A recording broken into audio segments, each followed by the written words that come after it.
എല്ലാവർക്കും സത്സംഗ് വിത്ത് ഋഷിയിലേക്ക് വീണ്ടും സ്വാഗതം. നമ്മൾ ഇന്ന് പറയാൻ പോകുന്ന വിഷയം ബ്രഹ്മമുഹൂർത്തത്തിനെ കുറിച്ചിട്ടാണ്. ഒരു ഗന്ധം ഉപയോഗിച്ച്, ചന്ദന ഗന്ധം ഉപയോഗിച്ച് നമ്മൾ എങ്ങനെ ബ്രഹ്മമുഹൂർത്തത്തിൽ മാനിഫെസ്റ്റേഷൻ ചെയ്യും, നമ്മളുടെ ആഗ്രഹങ്ങളെല്ലാം എങ്ങനെ നേടിയെടുക്കാം ബ്രഹ്മമുഹൂർത്തത്തിൽ എന്നതാണ് നമ്മളിവിടെ പറയുന്നത്. നമുക്കറിയാം, ബ്രഹ്മമുഹൂർത്തം എന്ന് പറയുന്നത് ഏറ്റവും പവർഫുൾ ആയിട്ടുള്ള ടൈമാണ് മാനിഫെസ്റ്റ് ചെയ്യാൻ വേണ്ടി മാത്രമല്ല, നമ്മളുമായിട്ട് കണക്ട് ചെയ്യാനും നമുക്ക് എന്ത് പ്രവൃത്തി ചെയ്യാനും ഏറ്റവും ബെസ്റ്റ് സമയമാണ് ബ്രഹ്മമുഹൂർത്ത സമയം എന്ന് പറയുന്നത്. ഈ ബ്രഹ്മമുഹൂർത്തം എന്താണ്? നമ്മുടെ സൂര്യൻ ഉദിക്കുന്നതിന് 1 മണിക്കൂറും ശ്രദ്ധിച്ചു കേൾക്കുക, സൂര്യൻ ഉദിക്കുന്നതിന് 1 മണിക്കൂറും 36 മിനിറ്റും മുമ്പ് ഉള്ള ഒരു സമയമാണ് ബ്രഹ്മമുഹൂർത്തം. അതിൻ്റെ ദൈർഘ്യം എന്ന് പറയുന്നത് 48 മിനിറ്റ് ആണ്. ഇതറിയാതെ, ഗ്രന്ഥത്തിലുള്ള ഈ ഒരു വിവരം അറിയാതെ ബ്രഹ്മമുഹൂർത്തം എന്ന് പറയുന്നത് അതിരാവിലത്തെ ഏതെങ്കിലും ഒരു സമയമാണെന്ന് കരുതുന്ന ഒരുപാട് പേരുണ്ട്. അതുകൊണ്ടാണ് ഞാൻ വ്യക്തമാക്കി പറഞ്ഞത്. ഇപ്പൊ 6 മണിക്കാണ് നിങ്ങളുടെ നാട്ടിൽ സൂര്യൻ ഉദിക്കുന്നതെങ്കിൽ 1 മണിക്കൂർ 36 മിനിറ്റ് എന്ന് പറയുമ്പോൾ 4:24 നിങ്ങളുടെ ബ്രഹ്മമുഹൂർത്തം സ്റ്റാർട്ടാകുന്നത്. അതിന് 48 മിനിറ്റ് ദൈർഘ്യമുണ്ടെന്ന് പറയുമ്പോൾ 5:12 വരെ അതുണ്ടാവും. മനസ്സിലായി? അപ്പോൾ ഈ 48 മിനിറ്റ് സമയമാണ് ആ അത്ഭുത സമയം എന്ന് പറയുന്നത്. അല്ലാതെ നമ്മൾ അതിരാവിലെ എഴുന്നേൽക്കുക ആ ഒരു സമയമല്ല. ബ്രഹ്മമുഹൂർത്തം വ്യക്തമായിട്ട് ഗ്രന്ഥങ്ങളിൽ എന്താണ് ബ്രഹ്മമുഹൂർത്തം എന്ന് പറഞ്ഞിട്ടുണ്ട്. ഈ സമയമാണ് നമ്മൾ എടുക്കേണ്ടത്. ഈ സമയമാണ് അത്ഭുതങ്ങളുടെ സമയം. ഈ സമയത്ത് നമ്മൾ എന്ത് ചെയ്യുന്നു, അതിന് പവറുണ്ട്. അപ്പൊ അതിരാവിലെ എഴുന്നേൽക്കുന്നതിന് അതിൻ്റെതായിട്ടുള്ള ബെനിഫിറ്റ്സ് ഉണ്ട്. പക്ഷെ ബ്രഹ്മമുഹൂർത്തം എന്ന് പറയുന്നത് അതല്ല.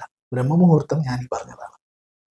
അപ്പോൾ ഈ ബ്രഹ്മമുഹൂർത്ത സമയം, ഈ ഗന്ധസങ്കല്പ മാനിഫെസ്റ്റേഷൻ, ഗന്ധസങ്കല്പ പ്രാർത്ഥന എന്ന് പറയുന്നത് അതീവ പവർഫുൾ ആണ്. നമ്മൾ ബ്രഹ്മമുഹൂർത്ത വിളക്കിനെ കുറിച്ച് ഒരു വീഡിയോ ചെയ്തിട്ടുണ്ട്. ഒരുപാട് പേര്, വളരെ വ്യത്യസ്തമായിട്ടുള്ള ഒരു വീഡിയോ ആണ് ഇവിടെ പറഞ്ഞത്. ഒരുപാട് പേർക്ക് അത് ബെനിഫിറ്റ് ഉണ്ടായിട്ടുണ്ട്. ബ്രഹ്മമുഹൂർത്ത പ്രാർത്ഥന എന്ന് പറഞ്ഞിട്ടുള്ളൊരു വീഡിയോ ചെയ്തിട്ടുണ്ട്. ബ്രഹ്മമുഹൂർത്തം എന്ന് പറഞ്ഞിട്ടുള്ളൊരു വീഡിയോ ചെയ്തിട്ടുണ്ട്. ഒരുപാട് ബ്രഹ്മമുഹൂർത്തം, അതിന് മുമ്പും ഒരു വീഡിയോ ബ്രഹ്മമുഹൂർത്ത ചര്യനെ കുറിച്ച് ചെയ്തിട്ടുണ്ട്. അപ്പോൾ ഈ ബ്രഹ്മമുഹൂർത്ത ഗന്ധസങ്കല്പ പ്രാർത്ഥന ഒരു അത്ഭുതകരമായിട്ടുള്ള പ്രോസസ്സാണ്. എൻ്റെ ലൈഫിൽ ഞാൻ എല്ലാ ദിവസവും ചെയ്യാൻ ശ്രമിക്കാറുള്ളതാണ്. ഒരിടയ്ക്ക് കണ്ടിന്യൂസ് ആയിട്ട് ചെയ്തിരുന്നിട്ടുള്ളതാണ്. ഈ ബ്രഹ്മമുഹൂർത്ത ഗന്ധസങ്കല്പ പ്രാർത്ഥന നമ്മളിത് ചെയ്യുമ്പോൾ അതീവ ആ ഒരു ഡെഡിക്കേഷനോട് കൂടി ചെയ്യുക. നിങ്ങളിത് പൂർണ്ണമായും കാണുക. ഈ ടെക്നിക്ക് ഇതേപോലെ തന്നെ ചെയ്യാൻ ശ്രമിക്കുക. വളരെ വളരെ വളരെ മാറ്റം ഉണ്ടാവും. രാവിലെ നിങ്ങൾ ബ്രഹ്മമുഹൂർത്തത്തിൽ എഴുന്നേൽക്കുക എന്നുള്ളതാണ് ഇതിൻ്റെ ആദ്യത്തെ പടി. ബ്രഹ്മമുഹൂർത്ത സമയം നിങ്ങൾ എന്താണോ, നിങ്ങളുടെ സൂര്യൻ ഉദയ സമയം നോക്കി യഥാർത്ഥമായിട്ടുള്ള നിങ്ങളുടെ ബ്രഹ്മമുഹൂർത്ത സമയത്ത് നിങ്ങൾ എഴുന്നേൽക്കുക. അങ്ങനെ എഴുന്നേറ്റതിന് ശേഷം നിങ്ങൾ വളരെ വൃത്തിയായിട്ടുള്ളൊരു സ്ഥലം, നിങ്ങൾക്ക് ഒന്നെങ്കിലും പൂജ ചെയ്യുന്ന സ്ഥലമോ അങ്ങനെയൊന്നും നിങ്ങൾക്ക് ഉണ്ടാവില്ലെങ്കിൽ നിങ്ങൾക്ക് അങ്ങനെയൊന്നും ഒരാവശ്യമില്ല. നിങ്ങൾ വെറുതെ വളരെ വൃത്തിയുള്ളൊരു സ്ഥലം എടുക്കുക. ആ ഒരു സ്ഥലം എടുത്തിട്ട് അങ്ങനെ ഒരു സ്ഥലത്ത് നിങ്ങൾ ചെയ്യുകയാണെങ്കിൽ നിങ്ങൾക്ക് എല്ലാ ദിവസവും ചെയ്യാൻ പറ്റും. നിങ്ങൾക്ക് പീരീഡ്സ് ടൈമോ അങ്ങനെയുള്ള റെസ്ട്രിക്ഷൻസ് ഒന്നും ഉണ്ടാവില്ല. നിങ്ങൾ വളരെ വൃത്തിയുള്ളൊരു സ്ഥലം എടുക്കുക. അതിന് അവിടെ ഒരു വിളക്ക് കത്തിക്കുക, ഒരു ദീപം കത്തിക്കുക. ദീപം കത്തിച്ചതിന് ശേഷം നല്ല ചന്ദനം വാങ്ങുക. ചന്ദനം കുറച്ച് കുഴച്ച് വെച്ചിരിക്കുക. അത് നിങ്ങൾ നെറ്റിയിലും എനർജൈസ് ചെയ്യാനായിട്ട് നിങ്ങൾ നെറ്റിയിലും കൈപ്പത്തിയുടെ ബാക്കിലും, 2 കൈപ്പത്തിയുടെ ബാക്കിലും ഇവിടെയും ഇടുക, കഴുത്തിലും ഇടുക. ഈ 3 സ്ഥാനം, നെറ്റി എന്ന് പറയുമ്പോൾ ഇവിടെ ഇട്ടാൽ നമ്മൾ സാധാരണ ചന്ദനം ഇടുന്ന സ്ഥലം അവിടെ ഇടുക, കൈപ്പത്തിയുടെ ബാക്കിലിടുക, അതേപോലെ കഴുത്തിലും ഇടുക. ഈ 3 സ്ഥലത്ത് നിങ്ങൾ ഇടുക. വളരെ പവർഫുള്ളാണ്. ഇതിട്ടതിന് ശേഷം ദീപം അവിടെ തന്നെ ഉണ്ട്. നിങ്ങൾ 1 ഗ്ലാസ് വെള്ളം എടുക്കുക. 1 ഗ്ലാസ് വെള്ളം എടുത്തതിന് ശേഷം, അപ്പൊ ഈ ദീപം, ഈ ചന്ദനം, ഈ 2 കാര്യങ്ങൾ. ദീപം എന്ന് പറയുമ്പോൾ നമ്മൾ 5 ദീപമോ അങ്ങനൊന്നും വേണ്ട. ജസ്റ്റ് ഒരു ദീപം, ചന്ദനം, വെള്ളം ഏറ്റവും പ്രധാനം. ഈ എടുക്കുന്ന വെള്ളം ശുദ്ധമായിട്ടുള്ള വെള്ളമായിരിക്കണം. വെള്ളം എടുത്തതിന് ശേഷം നിങ്ങൾ വെള്ളം നിങ്ങളുടെ ചുണ്ടിലേക്ക് കൊണ്ടുവരിക. ഇവിടെ കൊണ്ടുവരിക. നിങ്ങളുടെ ആഗ്രഹം എന്താണോ ഈ വെള്ളത്തിലേക്ക് നോക്കി 11 പ്രാവശ്യം പറയുക. 11 പ്രാവശ്യം പറയുക. എനിക്ക് വളരെ നല്ല 2 നിലകളുള്ള ഒരു വീട്, അതിമനോഹരമായിട്ടുള്ളൊരു വീട് ഉണ്ടായിരിക്കുന്നതിന് നന്ദി. നടന്ന് കഴിഞ്ഞതായിട്ടാണ് പറയേണ്ടത്. I have that and I M grateful for that. നന്ദി. നടന്ന് കഴിഞ്ഞതായിട്ടും അതിന് നന്ദിയും കൂടെ പറയുക. ഈ 11 പ്രാവശ്യം വളരെ ഫീലോടുകൂടി പറയണം. നിങ്ങളുടെ ശരീരം മുഴുവൻ അത് ഫീൽ ചെയ്യണം. നമ്മളത് പറയുമ്പോൾ നമ്മൾ ജസ്റ്റ് വെറുതെ ഒരു പറയുകയല്ല, ഫീലോടുകൂടി പറഞ്ഞു കഴിഞ്ഞതിന് ശേഷം നിങ്ങൾ ജസ്റ്റ് ഈ ഒരു ഗ്ലാസ് വെള്ളം 2 കൈകളും ഈ ഗ്ലാസ്സിൽ പിടിച്ചിട്ട്, നിങ്ങൾ 2 കൈകൾ ആ ഗ്ലാസ് ഈ 2 കൈകളും കൊണ്ട് ഇങ്ങനെ പിടിച്ചിട്ട് ഈ ഗ്ലാസിന്റെ ഈ വിളക്കിന്റെ മുമ്പിലോട്ട്, അത് വിളക്കിനകത്തോട്ടല്ല, വിളക്കിന്റെ മുമ്പിൽ ആ വിളക്ക് ആ ഒരു വെട്ടം അവിടെ അടിക്കുന്ന രീതിയിൽ ഒന്ന് ജസ്റ്റ് വെക്കുക. ഒരു എനർജൈസ് എന്നുള്ള സങ്കല്പമാണ്. അങ്ങനെ ചെയ്തില്ലെങ്കിലും ഒന്നുമില്ല, അങ്ങനെ ചെയ്താൽ കൂടുതൽ നല്ലതാണ്. അതിനുശേഷം നിങ്ങൾ കുടിക്കുക.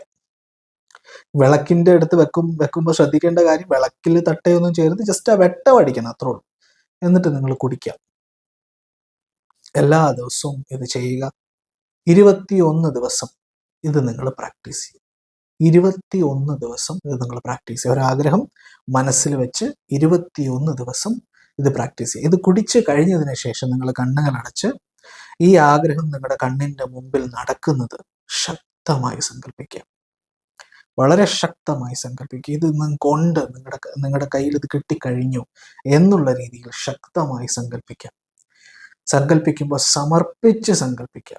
സമർപ്പണത്തോടു കൂടി സങ്കല്പിക്കുക. കാരണം എന്തുകൊണ്ടാണ് നമ്മൾ സമർപ്പിക്കുന്നത്? ദൈവത്തിനോട് നമ്മൾ സമർപ്പിക്കുന്നത് നമ്മളുടെ ആഗ്രഹം. ഇപ്പൊ നമ്മൾ വിചാരിക്കുന്ന ആഗ്രഹങ്ങളെല്ലാം നമുക്ക് അത്യന്തികമായിട്ട് നന്മ ഉണ്ടാകുന്നതാണ് നമുക്ക് പറയാൻ പറ്റില്ല. നമ്മളിപ്പോ ഈ ഇന്ന കമ്പനിയിൽ ജോലി വേണം എന്ന് ആഗ്രഹിക്കുന്നു. ചിലപ്പോൾ ആ കമ്പനിയിൽ നമ്മൾ കയറുമ്പോഴായിരിക്കും എല്ലാ മാനേജ്മെന്റും തിരിഞ്ഞ് എല്ലാം എന്താ പറയാ മോശമായി നെഗറ്റീവായിട്ട് വരുമ്പോഴായിരിക്കും നമ്മൾ ചിലപ്പോൾ അവിടെ കയറുന്നത്. അപ്പോൾ അതിനേക്കാളും നല്ലത് നമ്മൾ സമർപ്പിച്ച്, എനിക്ക് എന്താണോ ബെസ്റ്റ്, എനിക്കിത് നല്ലതാണെങ്കിൽ ഇത് നടക്കട്ടെ, എനിക്കിത് നല്ലതല്ലെങ്കിൽ ഇതിനേക്കാളും ശ്രേഷ്ഠമായ രീതിയിൽ എനിക്ക് സംഭവിക്കട്ടെ. ആ ഒരു ഭാവത്തിലാണ് വിഷ്വലൈസ് ചെയ്യേണ്ടത്. നിങ്ങളത് പറയുമ്പോഴും ഒന്നും അത് വിചാരിക്കേണ്ട. വിഷ്വലൈസ് ചെയ്യുമ്പോൾ ആ വിഷ്വലൈസ് ചെയ്ത് കഴിഞ്ഞതിന് ശേഷം സമർപ്പണം എന്നുള്ള രീതിയിൽ നിങ്ങൾ സമർപ്പിക്കുമ്പോൾ നിങ്ങൾ ആഗ്രഹിച്ചതിലും വലുതായിരിക്കും ചിലപ്പോൾ നിങ്ങൾക്ക് കിട്ടാൻ പോകുന്നത്. അത് സേഫ്റ്റിയാണ് അങ്ങനെ സമർപ്പിക്കുന്നത്. അപ്പോൾ വളരെ സിമ്പിളാണ്. ചന്ദനം ഇടുക, ആ ഗന്ധം, ചന്ദനം ഇടുക, വിളക്ക് കത്തിക്കുക, ചന്ദനം ഇടുക,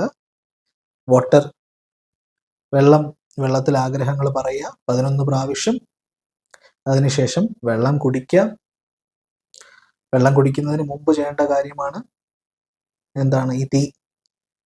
ഈ ആ ഒരു വിളക്കിന്റെ ആ ഒരു തീയുടെ മുമ്പിൽ, അതായത് വെട്ടമടിക്കുന്ന രീതിയിൽ, ആ തീയുടെ അടുത്തോട്ടൊന്നും കൊണ്ടുവെക്കണ്ട, വെട്ടമടിക്കുന്ന രീതിയിൽ കുറച്ചു നേരം ആ ചാർജ് ആകുന്നു എന്നുള്ളൊരു സങ്കല്പത്തിൽ വെക്കുക. സങ്കല്പ ശക്തിയാണെല്ലാം. അതിനുശേഷം നിങ്ങൾ അത് കുടിക്കുമ്പോൾ ആ ഫീൽ ചെയ്യണം. ഒരാഗ്രഹം നിങ്ങളുടെ എല്ലാ സെല്ലിലേക്കും പടരുന്നതായിട്ട് അത് ഫീൽ ചെയ്യണം. അതിനുശേഷം നിങ്ങൾ വിഷ്വലൈസ് ചെയ്ത് ഗ്രാറ്റിറ്റ്യൂഡ് പറഞ്ഞതിന് ശേഷം സമർപ്പിക്കുക. എന്തിനാണ് സമർപ്പിക്കുന്നത്? ഇത് ഈശ്വരന്റെ ഇച്ഛ പോലെ നടക്കട്ടെ, ഏറ്റവും ബെസ്റ്റ് ആയിട്ടുള്ള രീതിയിൽ നടക്കട്ടെ, അതിനാണ് സമർപ്പിക്കുന്നത്. ഇത് നിങ്ങൾ ചെയ്ത് നോക്കുക. നാളെ തൊട്ട് തന്നെ ഇത് നിങ്ങൾ എല്ലാവരും ഒന്ന് ചെയ്ത് നോക്കുക. 21 ദിവസം ചെയ്ത് നോക്കുക. ഇതൊരു പൈസ ചിലവുള്ള ഒരു പരിപാടിയല്ല. നിങ്ങൾ ജസ്റ്റ് വെറുതെ ചെയ്ത് നോക്കുക. നിങ്ങൾ ട്രൈ ചെയ്ത് നോക്കുക. വിശ്വസിക്കുന്നവരും വിശ്വസിക്കാത്തവരും എല്ലാവരും ഒന്ന് ട്രൈ ചെയ്ത് നോക്കുക. നിങ്ങൾക്ക് അതിൻ്റെ ബെനിഫിറ്റ് ഉണ്ടാകും. നിങ്ങൾക്ക് എത്രമാത്രം നിങ്ങളുടെ ഡെഡിക്കേഷൻ ഉണ്ടോ അത്രമാത്രം നിങ്ങൾ ആ ഒരു ആഗ്രഹം നേടാനുള്ള ഇത് നമ്മൾ ചെയ്തു കഴിഞ്ഞാൽ ആഗ്രഹം ആകാശത്ത് നിന്ന് പൊട്ടി വീഴും എന്നല്ല നമ്മൾ പറയുന്നത്. അത് നടക്കാനുള്ള എല്ലാ ഊർജവും ശക്തിയും നമ്മളിലേക്ക് വരും. പിന്നെ നമ്മുടെ പ്രവൃത്തിയാണ്. കാരണം എല്ലാ ആഗ്രഹത്തിനും നമ്മുടെ ആക്ഷൻ ഇസ് ഇമ്പോർട്ടൻറ്റ്. ആ പ്രവൃത്തിയും ഉണ്ടെങ്കിൽ ഉറപ്പായിട്ടും ആ ആഗ്രഹവും പ്രവൃത്തി ഏറ്റവും പ്രധാനപ്പെട്ട പ്രവൃത്തിയും കൂടെ വരുമ്പോൾ, ഹാർഡ് വർക്കും കൂടെ വരുമ്പോൾ, ഹാർഡ് വർക്കിനേക്കാളും നല്ല സ്മാർട്ട് വർക്കാണ്, പക്ഷെ ചിലയിടത്ത് ഹാർഡ് വർക്കും ആവശ്യമാണ്. അപ്പൊ അത് നമ്മൾ ചെയ്യുമ്പോൾ ഉറപ്പായിട്ടും നമ്മളുടെ ആഗ്രഹങ്ങളെല്ലാം നമ്മളിലേക്ക് വരുന്നതും, നമ്മളൊരു മജീഷ്യൻ പോലെ നമുക്ക് നമ്മളുടെ ജീവിതം കോൺഷ്യസ് ആയിട്ട് ക്രിയേറ്റ് ചെയ്യാൻ സാധിക്കുന്നതും നമുക്ക് കാണാൻ സാധിക്കും. അപ്പൊ എല്ലാവരും ഇത് ട്രൈ ചെയ്യുക, മറ്റുള്ളവരുമായിട്ട് ഇത് പങ്കുവെക്കുക.